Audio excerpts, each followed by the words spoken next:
मंडळी रामकृष्ण हरी. ते नव तुम्हाला माहित आहे नव, तुम्ही काय बघतायसा?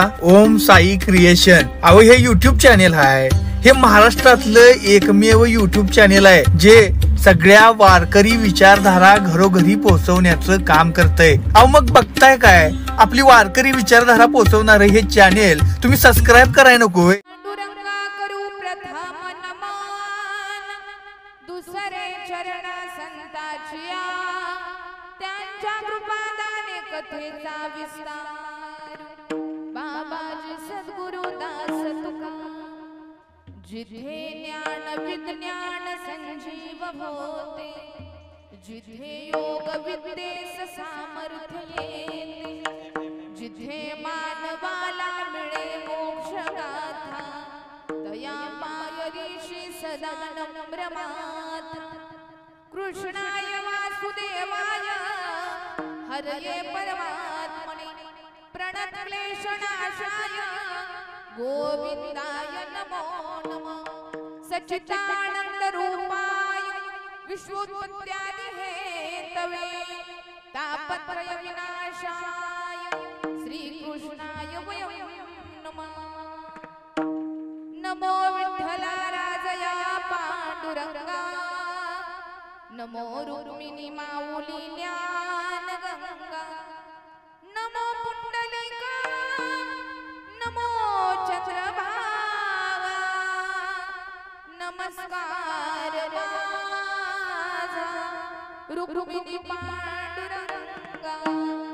सर्व मंगल मांगल्ये शिवे सर्वार्थ साधिके, शरण्ये त्र्यंबके गौरी नारायणी नमस्तुते. रंगा येई वो येई, रंगा येई वो येई, रंगा येई वो येई,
रंगा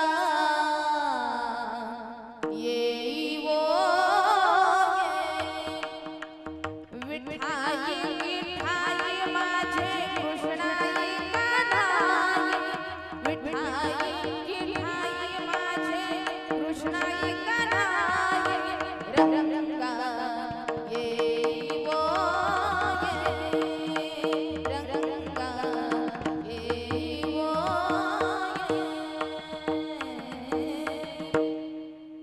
मस्तक हे पायावरी या वारकरी संतांच्या. चलो आओ जी पवन कुमार पधारो हरी गान में. चलो आओ जी पवन कुमार पधारो हरी गान में. चलो आओ जी पवन कुमार पधारो हरी गान में. चलो आओ जी पवन कुमार पधारो हरी गान में. चलो आओ जी पवन कुमार पधारो हरी गान में. चलो आओ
कधी दास विष्णूचे प्रस्तुत प्राप्त प्रसंगी चिंतन रूपी सेवे करता निवडलेला अभंग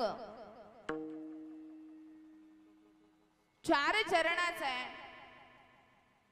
संत श्रेष्ठ संत, देवमान्य संत, जगतमान्य संत, श्रीमंत योगी संत, श्रीमंत कीर्तिवंत ज्ञानवंत, 5वा वेद निर्माण केला असा वैराग्याचा मूर्तिमंत पुतळा, भक्तीचा मळा, प्रेमाचा जिवाळा आणि चैतन्याची चितकळा असे असणारे संत श्रेष्ठ तुकाराम महाराज अनेक संत होऊन गेले, अनेक अवतार होऊन गेले, पण ज्या संतांच्या अभंगवाणीला सूर्याची प्रखरता, चंद्राची शीतलता, वेद ग्रंथाची पवित्रता, नदीची सुचितता, आईच्या प्रेमाची वात्सल्यता लाभली ते असणारे संत श्रेष्ठ तुकाराम महाराज आहेत. या अभंगातून महाराज माणसानं जीवनामध्ये येऊन काय केलं पाहिजे, दुसऱ्याचं अनुकरण नव्हे तर जीवन जगत असताना महत्व द्यायचंय तर अनुसरणाकडे जा असा विशेष असं महत्व पटवून देणारा अभंग आजच्या चिंतन रूपी सेवे करता निवडलेला आहे. विठ्ठल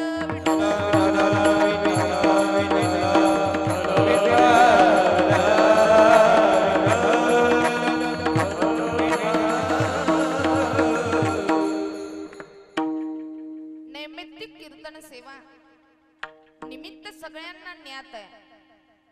ज्या निमित्ताने आजचा हा सोहळा आहे, ज्या निमित्ताने शिंदे परिवारानं थाटलेला हा सोहळा आज पाहिला गेलं तर या माऊलीला जाऊन 2 वर्ष पूर्ण झाले. बरोबर आहे.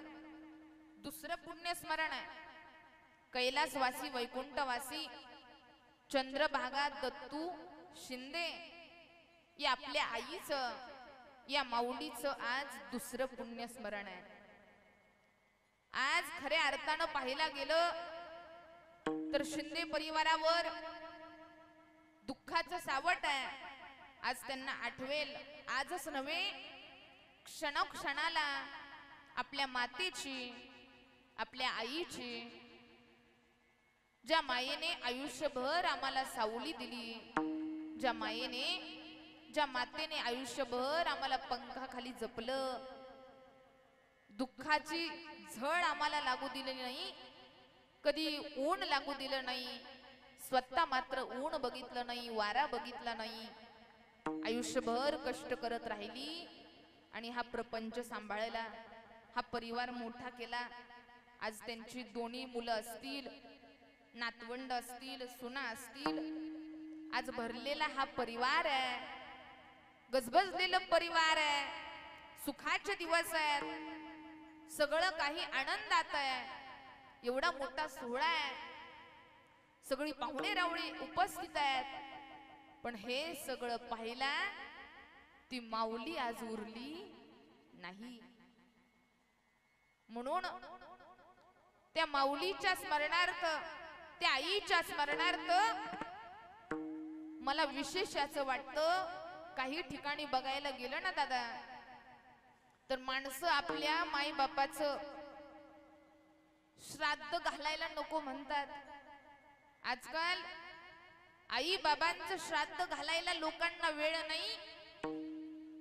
आई बापाचं पुण्यस्मरण पहिलं असलं तरी पुण्यस्मरणाची विधी पार पाडली जात नाही. अशा काळामध्ये, अशा परिस्थितीमध्ये शिंदे परिवार महाराज दुसरं पुण्यस्मरण साजरा करतय. खरंच कौतुकाची गोष्ट आहे. अरे असा परिवार असावा की जेणेकरून आपल्या आईला त्याचा गर्व व्हावा. अरे अशी मुलं पोटी जन्माला यावीत की ज्याने आपल्या मायबापाची सेवा, आपल्या मायबापाचं स्मरण आयुष्यभर ठेवावं. कारण जीवनामध्ये मुलं जर जन्माला आली ना, तर मुलांचं आई बापाच्या प्रती दोन कर्तव्य आहेत. एक म्हणजे माई बापाची सेवा आणि दुसरं म्हणजे आई बापाचं स्मरण.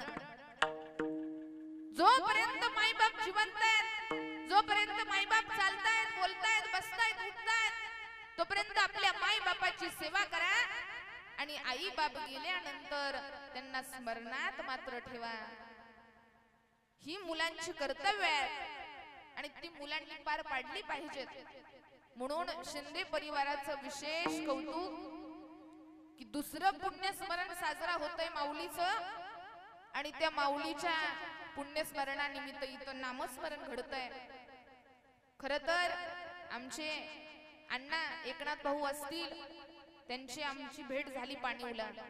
दादांना कीर्तन खूप आवडलं आणि ओळख झाल्याबरोबर दादांचं आमचं बोलणं झालं.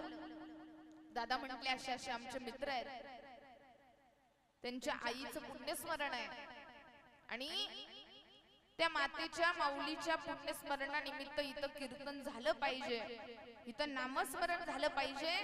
हा अट्टास होता आमच्या भाऊंचा. आणि म्हणतात ना, याचसाठी केला होता अट्टहास, शेवटचा दिस गोड व्हावा. अरे एक सांगू का, आज पाहायला गेलं ना तर इथं हे नामस्मरण घडतंय, हे पुण्यस्मरण घडतंय आणि हा कीर्तनाचा कार्यक्रम होतोय ना, या नामस्मरणाला यायला सुद्धा महाराज अधिकार लागतो बर का. नीट ऐका वाक्य. इथं आपण आज कीर्तनाला उपस्थित आहे ना, त्याच्या हातात आहे, त्याच्या हातात, त्याच्या मनात आलं ना, तर आपल्याला महाराज या मंदिराच्या या गेटच्या आत सुद्धा आपल्याला येऊ देणार नाही. पण आले देवाजीच्या मनात ते आज आपण इथं उपस्थित आहे ना, ही सगळी मंडळी दुसरं पुण्यस्मरण आहे, पण या मातेच्या माऊलीच्या प्रेमापोटी एवढी मंडळी उपस्थित आहे. त्याचं कारण असं आहे की इथं आपण आपल्या पावलांनी आलो नाही, इथं आपण स्वतः चालत आलो नाही. स्वतः भगवंत आपल्याला सांगतोय, नीट ऐका बर का, यहाँ आना तो सब चाहते हैं, यहाँ आना तो सब चाहते हैं, लेकिन यहाँ वही आते हैं जिसे खुद पांडुरंग बुलाते हैं, जिसे खुद पांडुरंग बुलाते हैं. अरे आपल्याला त्यानं बोलवलंय, आपल्याला त्यानं निरोप धाडलाय, आपल्याला त्यानं स्वतः आमंत्रण दिलंय. म्हणून आज आपण इथं आहे. कारण इथं महाराज कीर्तन घडणं आणि पूजन, कीर्तन, भजन घडणं, त्याला सुद्धा काय लागतं? भाग्यच लागतं. भाग्यवंता घरी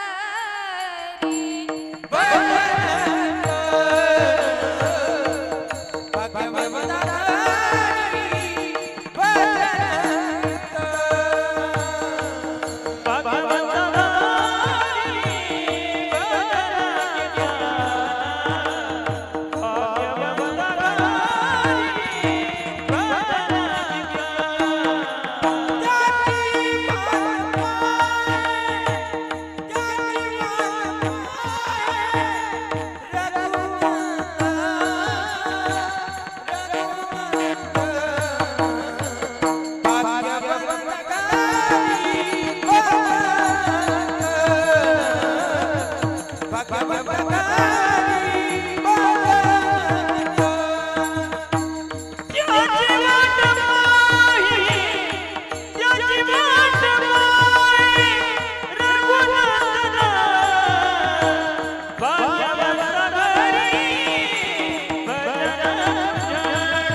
भजन पूजन भाग्य लागतं. या घरी भजन होण्याकरता भाग्य लागतं.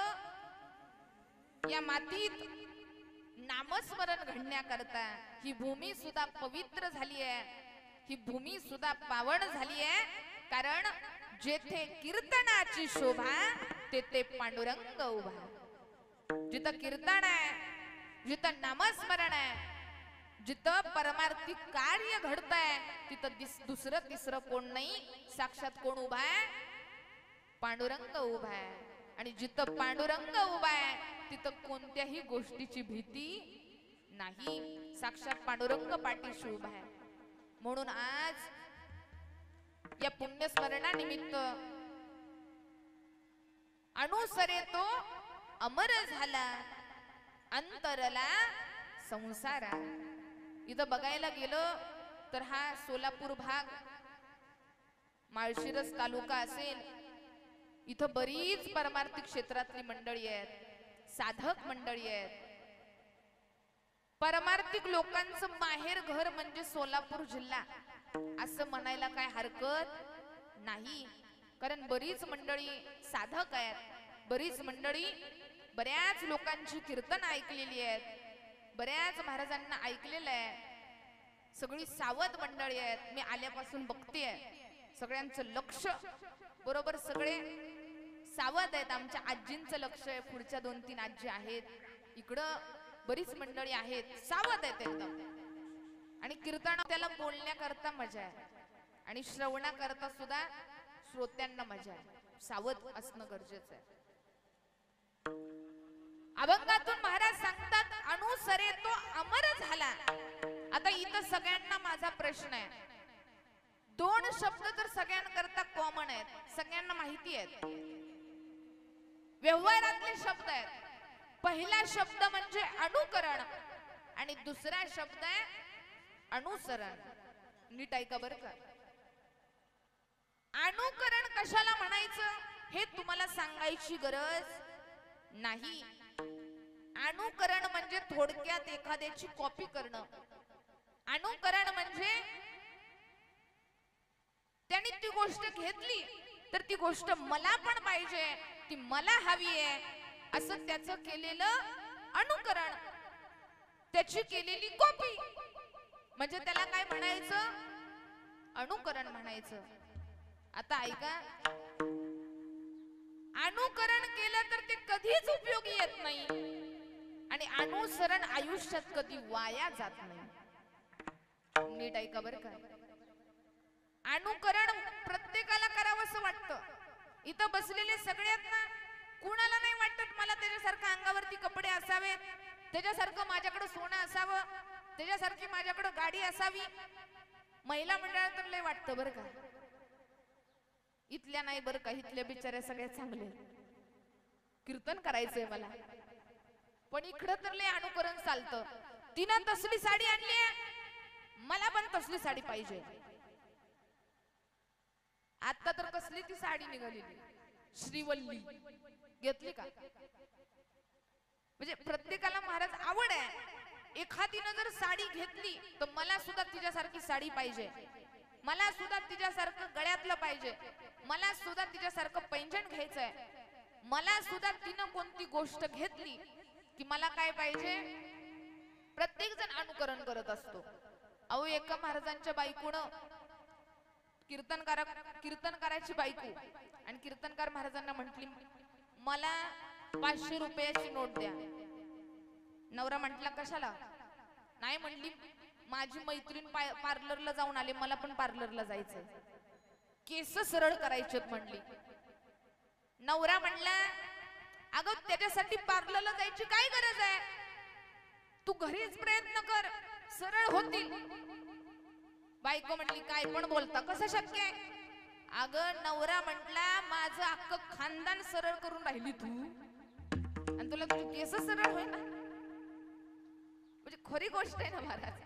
वा पटलं बरं का पुरुषांना. बोला की केस बेस करते का काय? प्रत्येकीचं एक वाक्य फिक्स, मी आहे म्हणून टिकली, दुसरी असती तर नवरा म्हणतो तू जाऊनच बघ, लगे दुसरी तयारच आहे. पण बायकांचे पण 5 प्रकार सांगितलेत बर का. 1 नंबरची बायको, बायको नंबर 1 धमकी देणारी बायको. बायकोचे प्रकार सांगते बर का. बायको नंबर 1 धमकी देणारी बायको. ती म्हणती कान खोलून ऐका, या घरात मी तरी राहील नाहीतर तुमची आई तरी राहील. ही बायको नंबर 1. बायकोचा दुसरा प्रकार, ऐतिहासिक बायको. ती म्हणती मला नका सांगू, तुमचं खानदान कसं आहे ते सगळं मला माहित आहे. हिला काय म्हणायचं? ऐतिहासिक बायको. तिला सगळा इतिहास माहित असतो. बायको नंबर 3 धार्मिक बायको. ती काय म्हणते माहितीये का? नशीब माना त्या देवाचं, नशीब माना माझ्यासारखी बायको तुमच्या पदरात पडली, देवाचे उपकार म्हणा. हिला म्हणायचं धार्मिक बायको. बायको नंबर 4 निराश बायको. कुठली बायको? ती म्हणती माझं नशीबच फुटकं आणि कुठनंही बियाणं माझ्या पदरात पडलं. बायको नंबर 4 निराश. आणि 5वा बायकोचा प्रकार आहे टिकाऊ बायको. ती म्हणती मी हाय म्हणून टिकली, नाहीतर दुसरी टिकलीच नसती. असे बायकोचे किती प्रकार आहेत? 5 प्रकार आहेत. आता त्यातली तुमची कोणती आहे ते तुम्ही तुमचं ठरवा बरं. मग असे बायकोचे प्रकार आहेत. मग प्रत्येक जण जीवनामध्ये काही ना काहीतरी अनुकरण करत असतं. पण इथं आपल्याला अनुकरण करायचंय का? इथं महाराज काय सांगतात की अनुकरणाकडे जाऊ नका, कारण जिकडं लाईन जास्त आहे तिकडं तुम्ही जायचं. मला सांगा आज लाईन जास्त कुठं आहे? जिकडं स्वस्त जास्त आहे तिकडं जास्त गर्दी असते का महाग आहे तिकडं गर्दी असते? कुठं?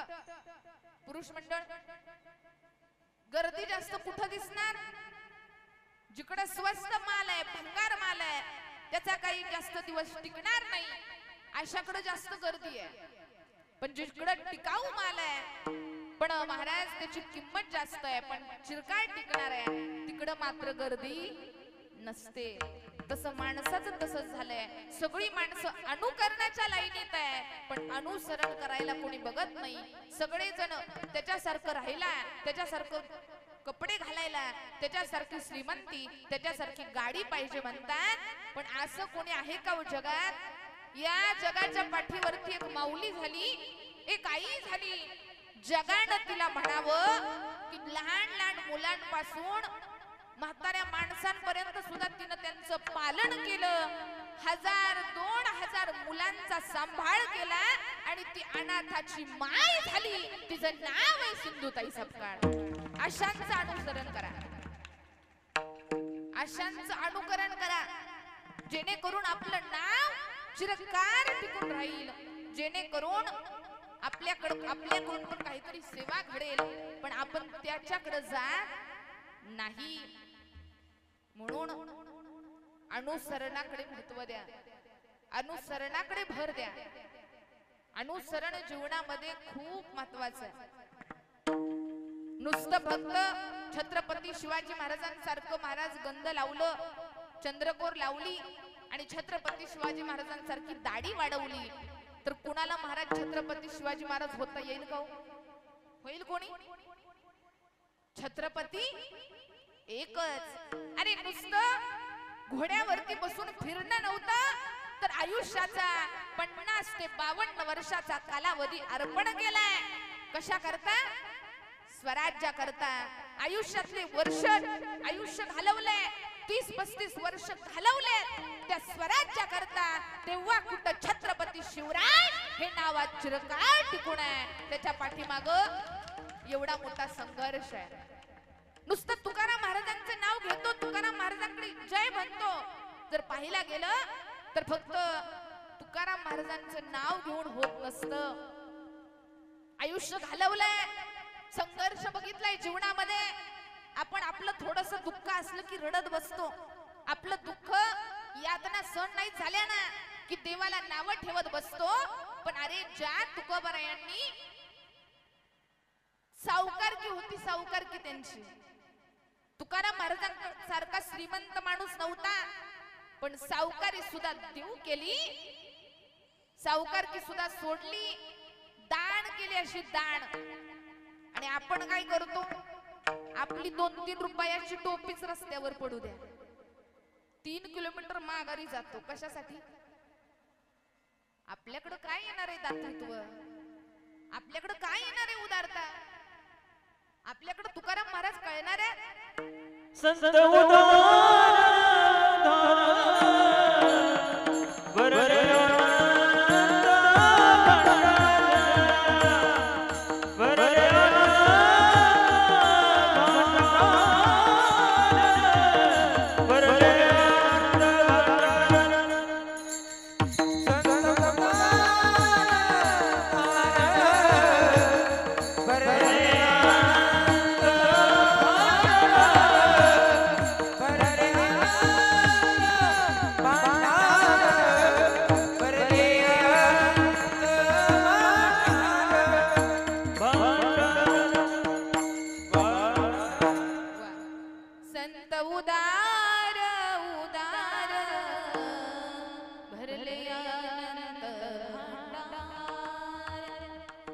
उदार दातृत्व आहे त्यांच्याकडे.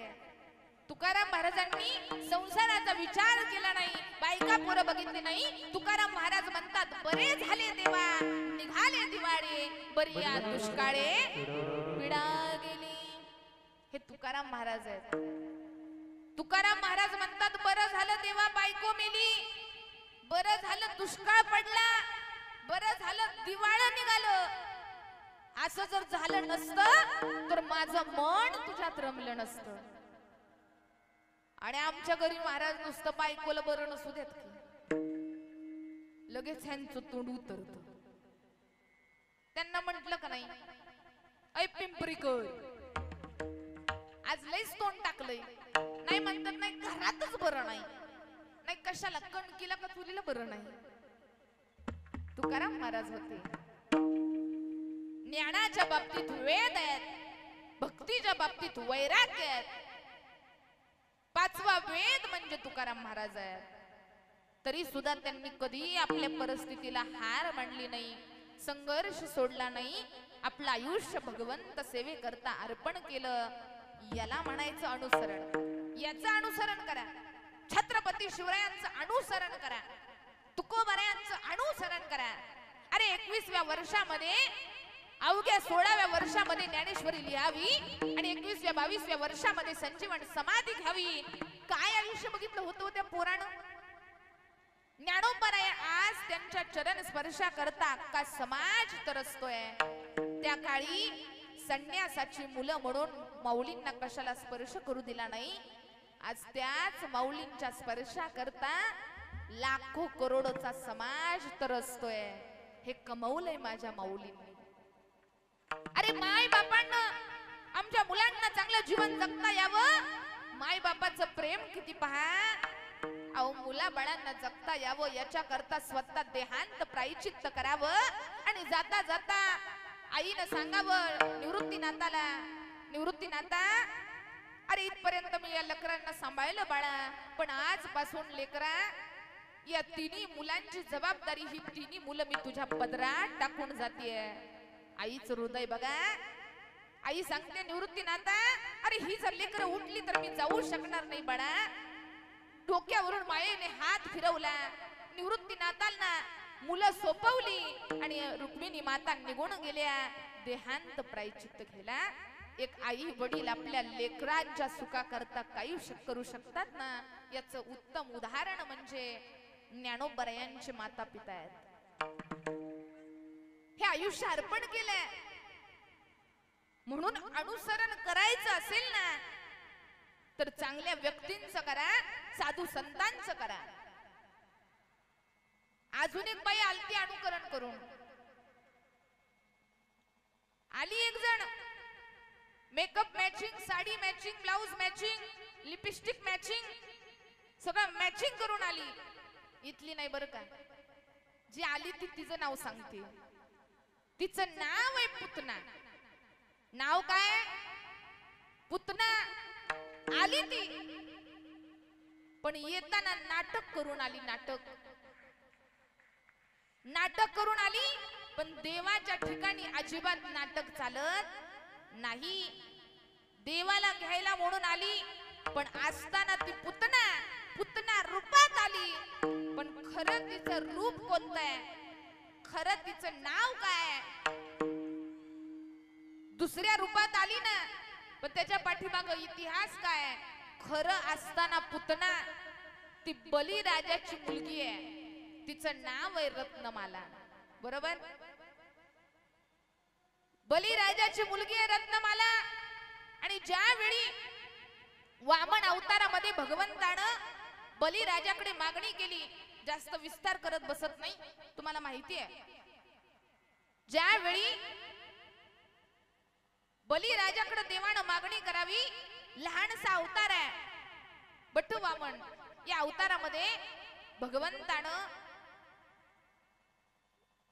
मागणी करावी बळीराजाकडे की राजा भिक्षाम देव होती, भिक्षाम देही.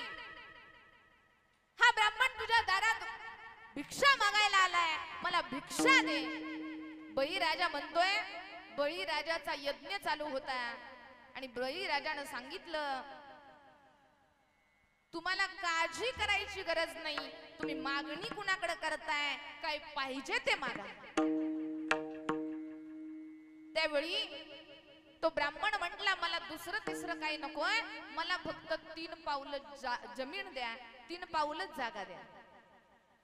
असं म्हटल्यावर बळीराजाला विशेष वाटलं. बळीराजा म्हणतोय, तुम्ही मागून कुणाकडे मागताय हे तरी लक्षात घ्या. मी राजा, त्रैलोक्याचा राजा आहे मी, आणि माझ्याकडे मागणी करताना फक्त 3 पाऊलं जमीन मागता. आता असताना तो अवतार कोणाचा आहे? विष्णूचा आहे, भगवान परमात्म्याचा आहे. पण ते बळीराजाच्या लक्षात आलं नाही. वामन अवतारामध्ये सांगितलं 3च पाऊलं द्या. पहिलं पाऊल टाकलं खालच्या लोकांमध्ये, दुसरं पाऊल टाकलं वरच्या लोकांकडे, त्रैलोक्य सामावून घेतलं. आता वामन अवतारामध्ये ब्राह्मण म्हटले, वामन अवतारामधला भगवंत म्हटला, आता बळीराजा सांग, पहिल्या पाऊलात तर खालचा लोक आटला, दुसऱ्या पाऊलात वरचा लोक व्यापला, आता 3रं पाऊल कुठं टाकू? बळीराजा म्हटला, तेव्हा तू हुशार आहे, तुला मी समजलो नाही, तुला मी ओळखलं नाही, पण आता माझ्या चांगलंच लक्षात आलंय, तू दुसरा तिसरा कोणी नसून तू साक्षात भगवान परमात्मा आहे, तू साक्षात विष्णूचा अवतार आहे.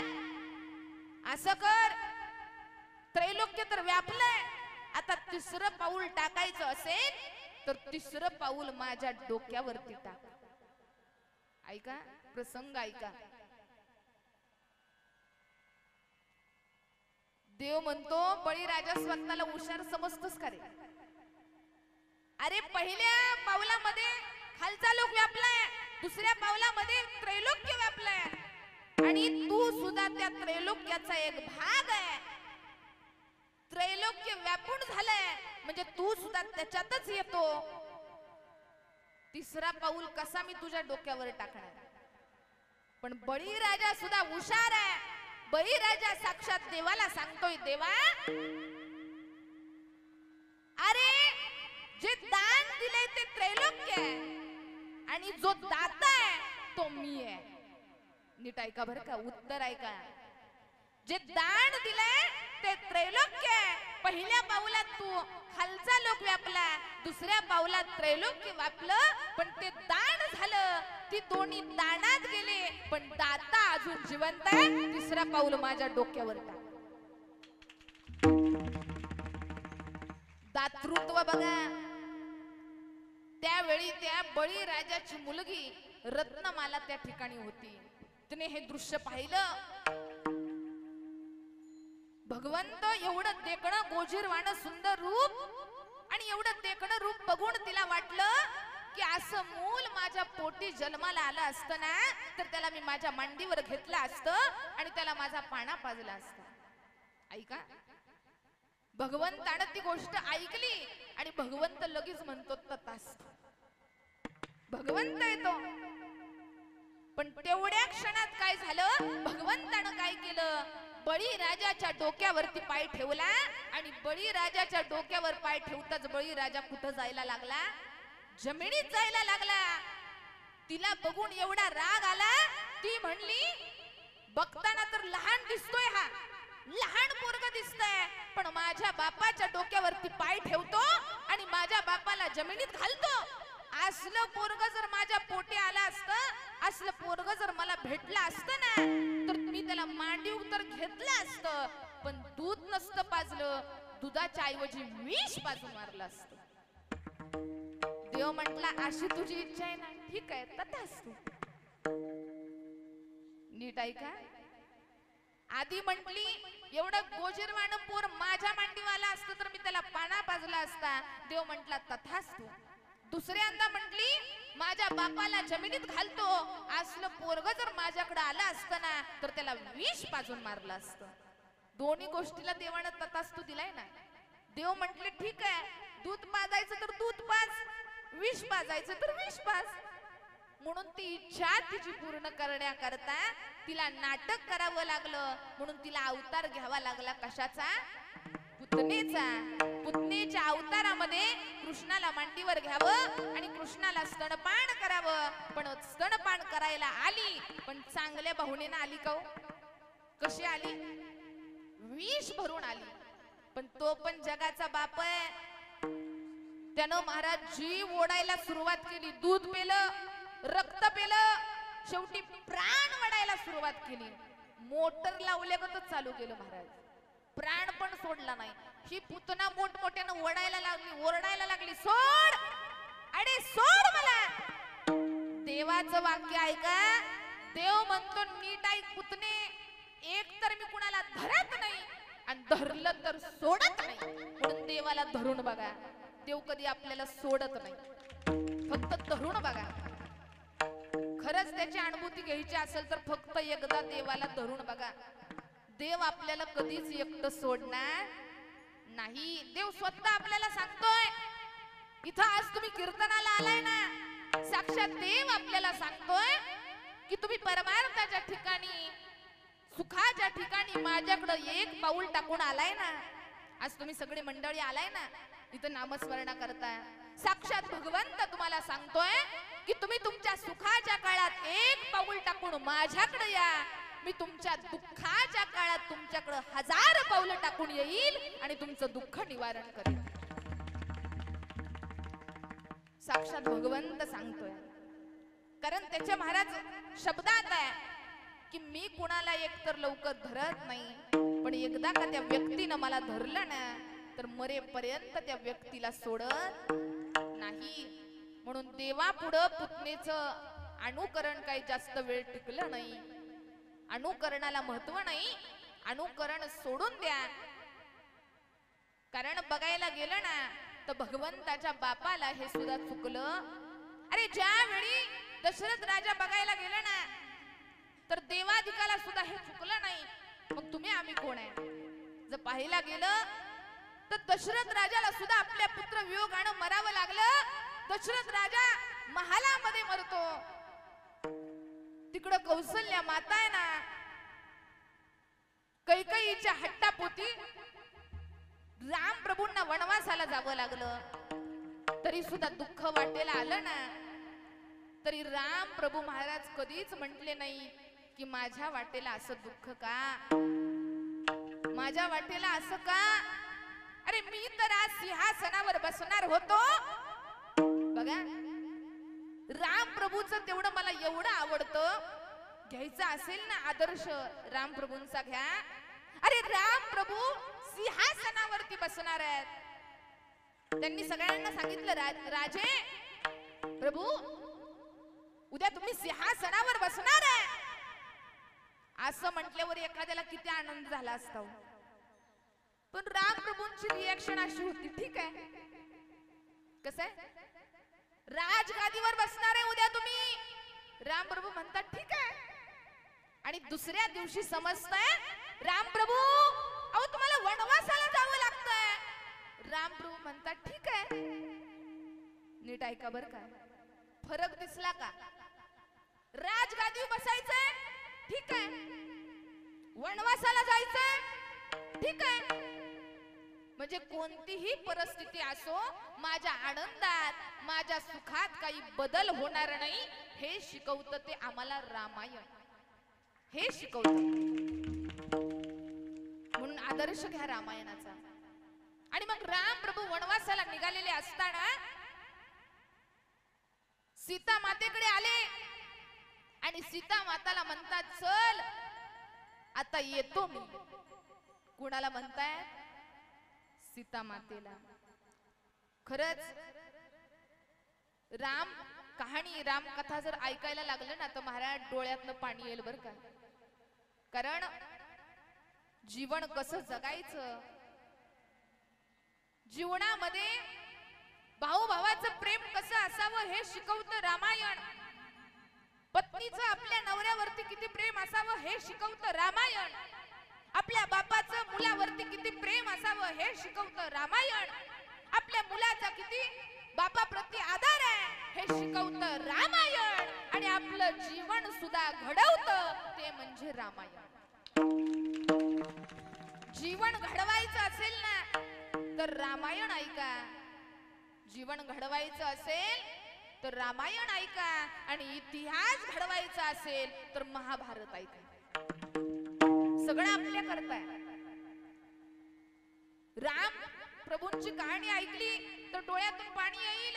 कहती सुनती आयो अखियों में पानी.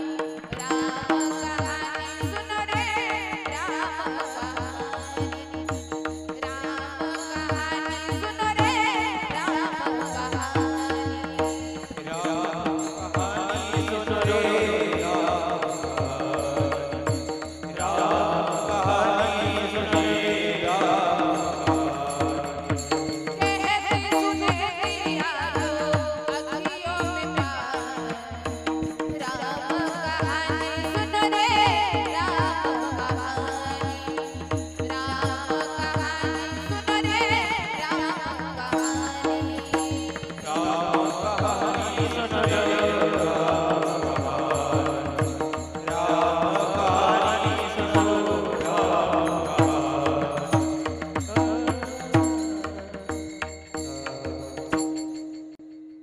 जास्त वेळ घेणार नाही. मी आता पाहिलं 12 वाजत आलेले आहेत.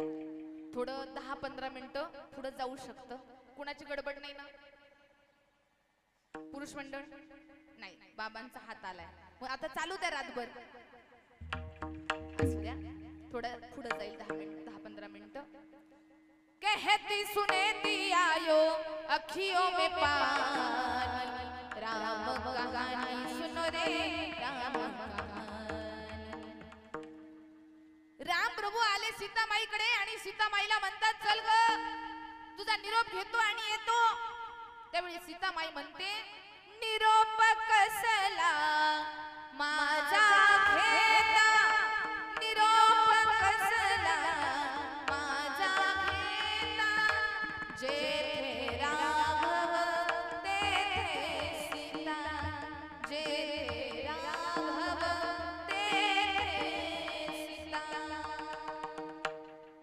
अशी पत्नी असावी की जे नवऱ्याचा वनवास सुद्धा सोसायला तयार आहे. आपल्यासारखी जर एखादी असती ना तर म्हणली असती तुमचं तुम्हीच जावा मी काय येत. पण 14 वर्षाचा वनवास भोगायला पत्नी सहचारिणी सोबत निघाली आहे. अरे पत्नी कुणासारखी असावी जी राजवाड्यात असून सुद्धा आपल्या नवऱ्याला पतीला आपल्या दुःख देते.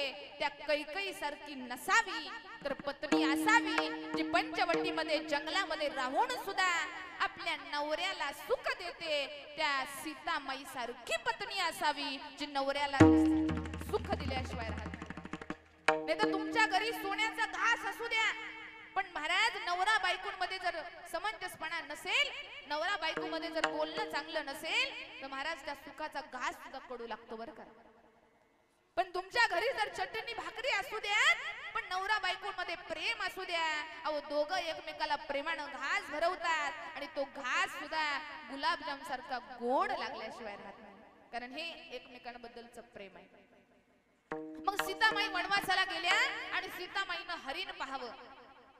मला तुम्हाला पहिल्या चरणाकडे लिहायचंय की अमर माणसाचं मरण कसं असावं.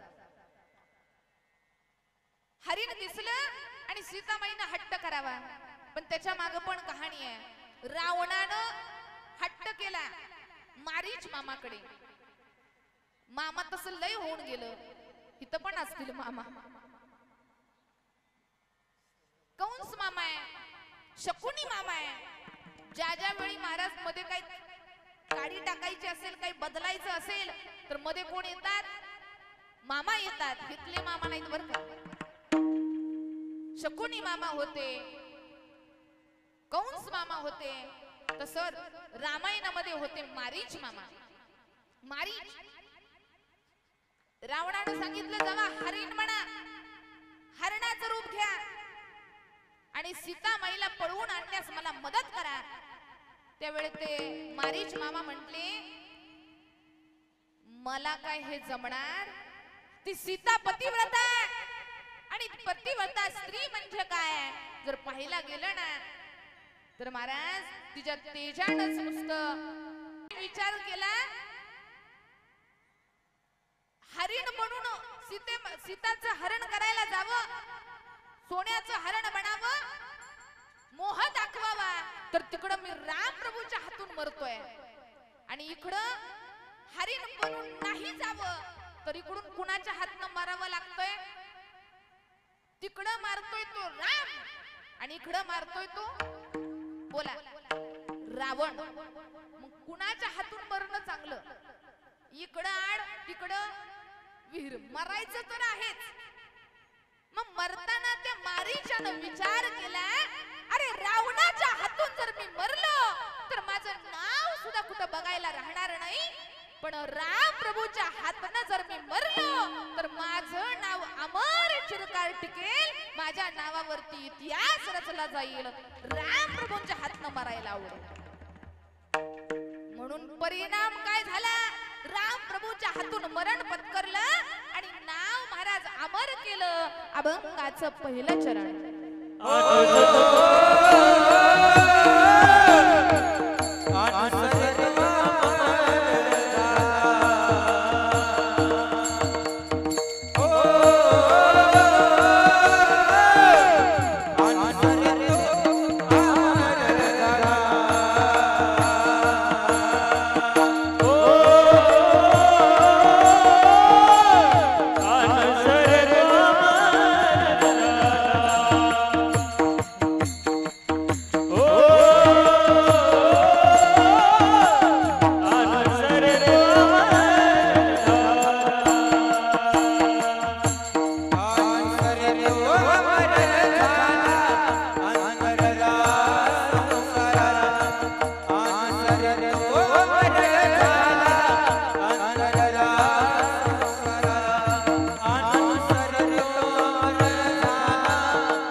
अनुसरे तो अमर झाला अंतरला संसारा. अमर कोण झालं? आज आपल्या आईंच्या श्राद्धानिमित्त सांगते. जर आईंचा विचार केला तर ज्या मातेने आयुष्यभर चांगलं काम केलं, पुण्याचं स्मरण केलं, लोकांच्या उपयोगी आली, तिचं महाराज मार्ग कसा असणार आहे? देवमार्ग असणार आहे आणि त्यांचं नाव देखील अमर राहणार आहे. अमर कोण झालं? की ज्यानं स्मरणामध्ये भगवंताला ठेवलं, ज्यानं दुसऱ्याचं अनुकरण न करता अनुसरणाला महत्व दिलं, तो अमर झाला. पण माणसाचं झालंय काय? एवढा परमार्थासारखं सुंदर अनुकरण करायचं ठेवून, परमार्थ आहे, नामस्मरण आहे, भजन आहे, माणूस त्याचं अनुसरण करत नाही, पण संसाराचं अनुकरण मात्र करतो. संसाराचं कितीही अनुकरण करा, संसाराचं कितीही अनुकरण करा, काडी मात्र फायदा झाल्याशिवाय राहणार नाही. पण परमार्थाचं थोडंसंच अनुसरण करा, महाराज आपल्याला मोक्ष मिळाल्याशिवाय राहणार नाही. ही ताकद परमार्थात आहे. म्हणून पण आपल्याला त्याची किंमत कळत नाही. जोपर्यंत परमार्थ प्रपंच आपल्याकडे, आपण काय म्हणतो, या जन्मात मज्जा करून घ्या, पुढच्या जन्मात करू नामस्मरण. आपली अवस्था कशी झाली माहितीये का? एखादा दरिद्री गरीब माणूस आहे, त्याच्या दिवसाची चटणी भाकरी खाणं पण मुश्किल आहे, पण त्याच्या जीवनामध्ये रस्त्यानं चालत चालत असताना एका राजाची पालखी निघालेली आणि अचानक सोन्याचं गठोडं पडतं. त्याचं भाग्य उधळलं म्हणायचं की राजाचं गठोडं सोन्याचं पडलं. दरिद्री माणूस आहे, समोर जर गठोडं पाहिलं आणि थोडा पुढे चालत आला तर ते गठोडं मिळणार आहे. पण काय दुर्बुद्धी सुचली त्या माणसाला? त्यानं काय विचार केला माहितीये का? नशीबच बघा एखाद्याचं. म्हणला आंधळा माणूस असेल तर त्याला दिसत नसेल तर तो कसा राहत असेल, कसा चालत असेल. म्हणून त्यानं काय केलं माहितीये का? पुढं गाठोडे थोड्याच अंतरावर, पण आधीच डोळे मिटले आणि म्हणला मला माझ्या स्वतःवर विश्वास नाही, मी डोळं उघडील. म्हणून डोळ्यावर हात ठेवले. सोन्याचं गठोडं सापडेल का? चालत चालत निघाला, गठोड्याजवळ आला, ठेसकळला. म्हणला दगड मोठा मध्ये आलाय. म्हणला मी पण दगडाला घाबरत नसतो दगडाला. पायानं उडवलं. काय उडवलं? ते दगड आहे का? सोन्यानं भरलेलं गाठोडे उडवलं आणि निघाला. आपलं पण तसंच झालंय. आम्ही संसाराच्या नादात डोळे झाकून घेतले आणि परमार्थाचं मोक्षाचं गठोडं पडलंय, पण आम्ही ते गठोडं पायानं उडवलं, कारण आम्हाला ते दगड वाटलं, पण खरा तो मोक्षाचा मार्ग आहे हे आम्हाला समजलं नाही. म्हणून महाराज सांगतात की वेळ आहे तोपर्यंत जागा व्हा, वेळ आहे तोपर्यंत किंमत जाणा. जग जग जग जोगी जग जग बोलती जग जग बोलती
जगजोगी जाग जाग बोलती. म्हणून जागा आणि परमार्थाच्या मार्गावर चला.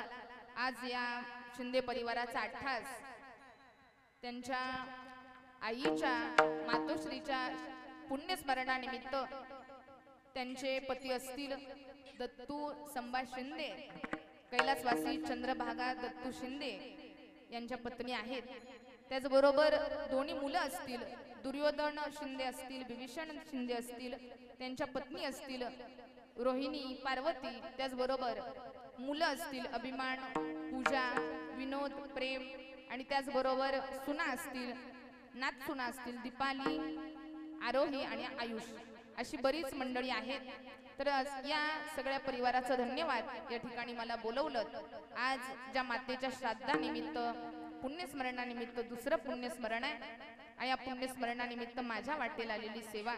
जाता जाता 2 गोष्टी सांगून जाईल की आईचं प्रेम, आईची माया मिळायला भाग्य लागतं. आईचं प्रेम ज्याच्या नशिबात आहे, अरे आईची किंमत त्याला विचारा ज्याची आई त्याला जिवंतपणी सोडून गेली आहे ना. लहान मुलगा असू द्या आणि लहान जन्माला आलेलं बाळ आहे आणि त्या जन्माला आलेल्या बाळाची आई त्याला सोडून गेली आहे ना, त्याला विचारा आपल्या आईच्या असण्याचं आणि नसण्याचं दुःख काय. अरे ज्याची आई लहानाचं तळ हाताच्या फोडाप्रमाणे जपावं, तळ हाताचा पाळणा करावा, 9 महिने उदरात वाढवावं, रक्ताचं पाणी करावं महाराज, आपल्या मुलाबाळांसाठी रात्रंदिवस कष्ट करावं. अरे जिच्या हाताला पहाटेपासून संध्याकाळी झोपेपर्यंत हाताला हात नसतो ना, ती आई असते. जिचं कधीच काम केलेलं कुणाला दिसत नाही. स्वयंपाक बनवावा, धुडाभांडी करावीत, इतर काम करावीत, मुलाबाळांचं स्वप्न पाहावीत, तरी सुद्धा तिला विचारलं जातं दिवसभर तू काम तरी काय करतेस. कारण पुरुषांनी काम केलेलं त्याचा पगार आहे, पण आई दिवसभर किचन मध्ये राबत असते, पण तिला केलेल्या कामाचा पगार तिला मिळत नाही, म्हणून तिला केलेलं काम कधीच कोणाला दिसत नाही. अरे आपल्या मुलानं एखादी चूक करावी तर त्या चुकीला पोटा आड घालावं, आपल्या मुलाला संस्कार द्यावेत. आणि बाप जर एखाद्या वेळेस रागवला ना तर मायेने जवळ करते ना, ती आई असते. आईचं प्रेम आणि आईचं भाग्य, आईची माया मिळायला महाराज नशीब लागतं. आई गेल्यानंतर एवढं मोठं मूल असू द्या, आज बघायला गेलं ना तर ही दोन्ही मुलं महाराज, दोन्ही मुलं असतील ती पोरकी झाली. कारण आज माईने हाक मारणारी आई उरली नाही. अरे पाठीशी भिवू नको बाळा, तू भिवू नकोस, मी तुझ्या पाठीशी आहे अशी म्हणणाऱ्या आईचा आधार आणि आईचा आशीर्वाद उरला नाही. आज जर बघायला गेलं ना तर हे शिंदे परिवाराचं घर सुन झालं. अंगणामधली तुळस महाराज वाळून गेली, अंगण सुन झालं. अंगणामध्ये पाहिलं तर आमच्या आईच्या असण्यानं अंगण गजबजून जायचं. आज आमची आई नाहीये ना तर घरामध्ये महाराज घराला घर पण उरलं नाही. अरे घरामध्ये आमच्या आईच्या चेहऱ्यावरती हसू असायचं, आमच्या आईच्या हसण्यानं घर गजबजून जायचं. अगं आमच्या आईनं घराचं घर पण जपलेलंच, पण ऐका आमच्या आईनं घर तर जपलं, पण ज्या माऊलीनं घराला घर नाही ठेवलं, घराचं गोकुळ करून टाकलं, ती माऊली महाराज आज उरली नाही. तिच्या नसण्याची खंत आज जगाला. त्या मुलांना विचारा, तरणीपाण मुलं आहेत, मोठी मुलं असली ना तरी त्यांना सुद्धा हृदय आहे, त्यांना सुद्धा रडता येतं, त्यांना सुद्धा जाणवत आहे की आपल्या आईनं 9 महिने उदराट वाढवलं आणि आईनं आमच्यावरती केलेला पहिला उपकार आहे की आईनं आम्हाला या जगात जन्माला घातलं. अरे आमच्या वाटणीचा श्वास आईनं आपल्याला दिला आणि आपल्याला प्राणदान केलं, हा आईनं आमच्यावरती केलेला दुसरा उपकार आहे. अरे विज्ञानाला सुद्धा सिद्ध झालं नाही की आईच्या पोटामध्ये वाढणारा जीव, आईचा रक्तगट वेगळा आहे, मुलाचा रक्तगट वेगळा आहे. डिफरंट रक्तगट जर एकत्र आले तर मूल जिवंत राहत नाही, पण तरी सुद्धा आईला आणि बाळाला काही इजा होत नाही. हे महाराज आईनं आमच्यावरती केलेला तिसरा उपकार आहे, रक्तदान आहे. अरे आईनं आम्हाला जन्माला घातलं, या जगामध्ये कसं वावरायचं, या जगामध्ये कसं राहायचं, इतरांसोबत कसं बोलायचं, समाजात कसं वावरायचं, हा आईनं आमच्यावरती केलेला संस्काराचा उपकार, आमच्यावरती केलेला चौथा उपकार आहे, तो संस्काराचा उपकार आहे. अशा आईनं आमच्यावरती अनेक उपकार केले, पण त्या उपकाराची जाण मुलाला राहिली नाही. तर काही बघायला गेलं तर काहीच मुलं आपल्या आई वडिलांची जाण ठेवतात, पण आई गेल्यानंतर मुलाला जाणवतं की आई गेल्यानंतर कळतं आईचं प्रेम काय होतं. ते पोरग हंबरडा फोडतं, पोरग होतं इकडं तिकडं महाराज आपल्या आईला शोधत असत. अरे बापानं किती जरी जीव लावला ना तर महाराज मायेने जवळ घेणारी आणि बाळा अरे जेवलास का, तुला बरं वाटतंय का ही विचारणारी आई असते महाराज. मुलानं हंबरडा फोडला आणि पोरगा आपल्या आईच्या आठवणीत म्हणतोय, आई मी चुकलो ग, तुझं प्रेम मला कळलं नाही. आई मी चुकलो ग, तुझी मला माया समजली नाही. आई तू गेल्यानंतर समजतंय तुझं असं काय होतं. आई तू गेल्यानंतर समजतंय तुझ्यामुळं घरामध्ये मान होता. आई तू गेल्यानंतर समजतंय तुझ्यामुळं अभिमान होता. आई हे तुझं बाळ चुकलं ग, आता तुला मी कुठं शोधू आई. आई कुठं शोधू तुला. त्यावेळी ही पोरं महाराज आईच्या सरणावरती आपलं डोकं ठेवतात आणि आईच्या आठवणी ते पोरग आईच्या आठवणीमध्ये पोराचे भाव मी व्यक्त करते. ते पोरग म्हणतंय, चुकलं तुझं बाळ, चुकलं तुझं बाळ, रडत धाई धाई ग, रडत धाई धाई ग, ये ना माझे आई ग, ये ना माझे आई ग, ये ना माझे आई ग, ये ना माझे आई ग, ये ना माझे आई ग, ये ना माझे आई ग, ये ना माझे आई ग, ये ना माझे आई ग. चुकलं तुझं बाळ, रडत धाई धाई ग, रडत धाई धाई ग, ये ना माझे आई ग, ये ना माझे आई ग, ये ना माझे आई ग,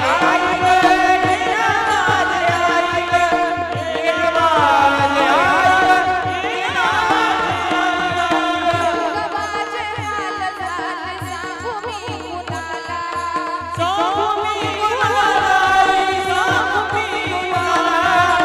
कुण गेली सावली मी पडलं ग कुणाला, पडलो कुणाला, पडलो कुणाला. कोट्यामध्ये वासराला, कोट्यामध्ये वासराला शोधित शिकाई ग,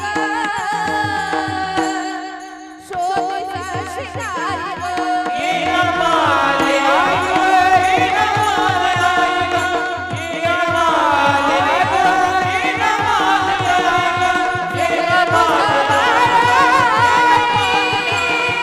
रडत धाई धाई ग, तू ये ना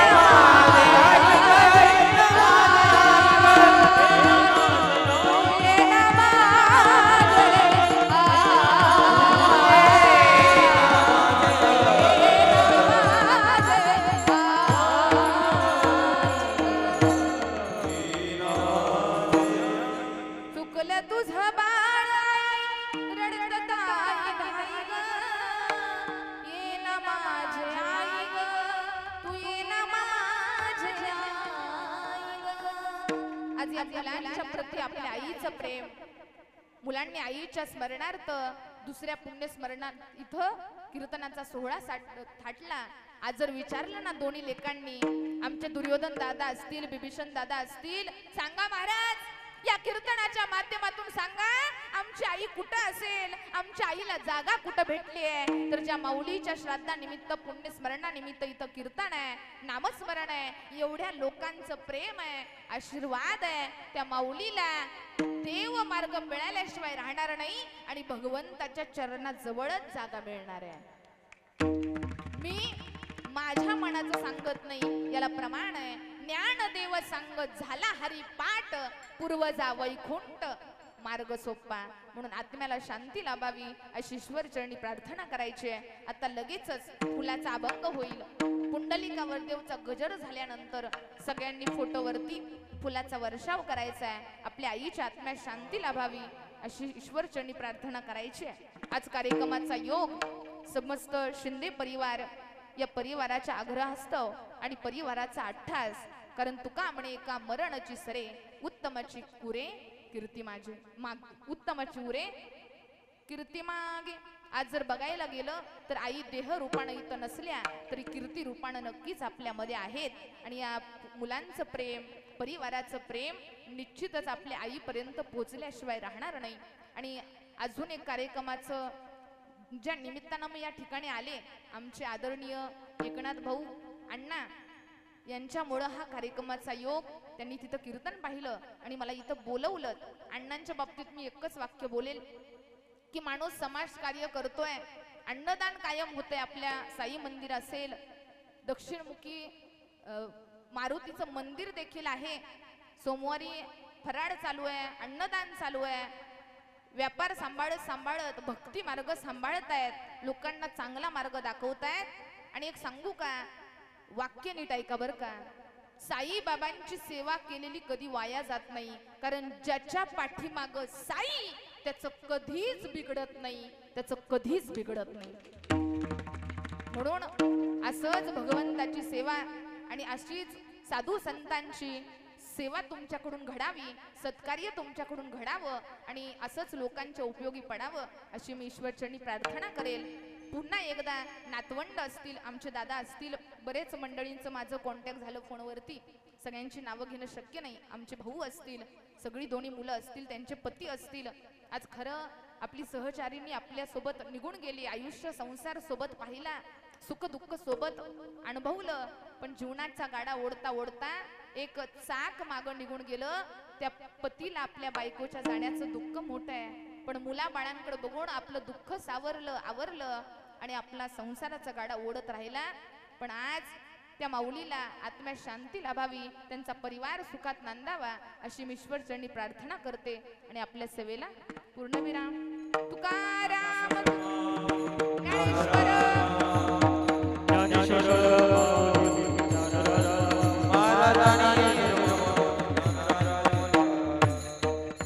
ही झालेली सेवा तुम्हा संत मायबाप यांच्या समर्पित करून सेवेला पूर्णविराम देते. आज कीर्तनाला सुंदर अशी साथ ज्यांची लाभली, मृदंगाचार्य आमचे मयूर महाराज असतील, त्याचबरोबर आमचे गान गंधर्व गणेश महाराज आहेत, आमचे सिद्धू महाराज आहेत, सुंदर अशी साथ दिली. आमचे बाबा 2 तास विना घेऊन उभा आहेत, त्यांचा देखील धन्यवाद. आमच्या माऊली प्रसाद आश्रम, मुलींची मोफत वारकरी शिक्षण संस्था, मुक्काम पोस्ट खुंटे, तालुका फलटण या ठिकाणच्या काही आमच्या संस्थेतल्या मुली देखील उपस्थित आहेत. 50-60 मुली संस्थेमध्ये आहेत. मोफत वारकरी शिक्षण संस्था आहे. ज्यांना कोणाला आपल्या मुलींना आमच्या संस्थेत घालायचं असेल, घातलं तरी चालेल. हा सुंदर असा कार्यक्रम तुम्हाला परत पाहायला मिळणार आहे. याचं प्रक्षेपण होत आहे. आपल्या भागाचं वैभव, आपल्या भागाचं नावलौकिक मोठं करणारं चॅनल म्हणजे ओम साई क्रिएशन. या क्रिएशनचे कार्यकर्ते आणि करता धरता चैतन्य दादा या ठिकाणी उपस्थित आहेत, दादांचं धन्यवाद. आणि त्याचबरोबर आमचे गणेश दादा या ठिकाणी उपस्थित आहेत. या कार्यक्रमाचं प्रक्षेपण आपल्याला ओम साई क्रिएशन वरती पाहायला मिळणार आहे, तर दादांचं धन्यवाद. माझा आवाज तुमच्यापर्यंत पोहोचवण्याचं काम केलं. माईक सिस्टीम सुंदर होती, दादांचं धन्यवाद. सुंदर असा आवाज दिला, सगळ्यांचे खूप खूप धन्यवाद. सगळ्यांच्या चरणावर शिरकमळ ठेवते. तुम्हाला ज्या जाहिराती वाटली आहेत, गुडघेदुखी, मणकेदुखी, सांधेदुखी, मुळव्याध, मुतखडा, दमा, पित्त असे अनेक आजारावरती